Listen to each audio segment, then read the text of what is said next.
சத்தத்தால அல்ல பொம்பளை மாதிரி அடிக்காது என்ன? ஆமாயா தெரியும். நான் மோசமான பொம்பளை. ஆமா ஆமா. ஓமன்றி சத்தத்தால உலக பிரபஞ்சத்துல இருப்பதோ 4 திசை. எந்த பக்கம் பார்த்தாலும் ஒரே தண்ணி. அந்த தண்ணியில ஒரே ஒரு இடம் எலுமிச்சங்கண்டிக்கு எவ்வளவு சுமார் இருக்கும் அவ்வளவு துவாரத்தின் வழியாக ஓமென்று சொல்லாகப்பட்டது உச்சரித்து கொண்டிருந்தது. உச்சரிக்குது. ஆமா. அந்த ஓமென்று சத்தத்தால துமா மகேஸ்வரி நான் பிறந்தேன். நீங்க பிறந்தீங்க? பிறந்து அம்மா என்னை மாலையிட்டு இந்த மங்கை யார் தெரியுமா?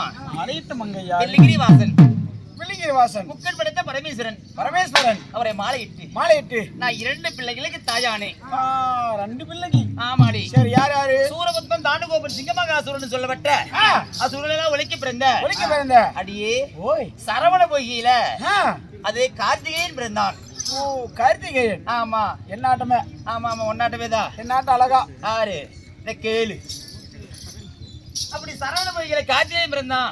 அது பேசுமா? ஓமண்டு சத்தத்தின் வழியாக எனக்கு பிறகு அம்மா என்று ஒருவன் பிறந்தான். அவன் தான் கணேசமூர்த்தி. கணேசமூர்த்தி. ஆமா ஆமா. 2 பிள்ளைக்கு தாயாக இருந்தாலும் காலையில எதிர்த்து புரசம் தான் போக வேண்டிய. உனக்கு எந்திரிக்குதா? புரசகிட்ட போக வேண்டிய காத்தால காட்டிவேன். ஆமா, 5 மணிக்கு எந்திரிக்குமா? போயிரு. என்னது புரசங்கிட்ட? அட தேடி விடுத்த போயிட்டு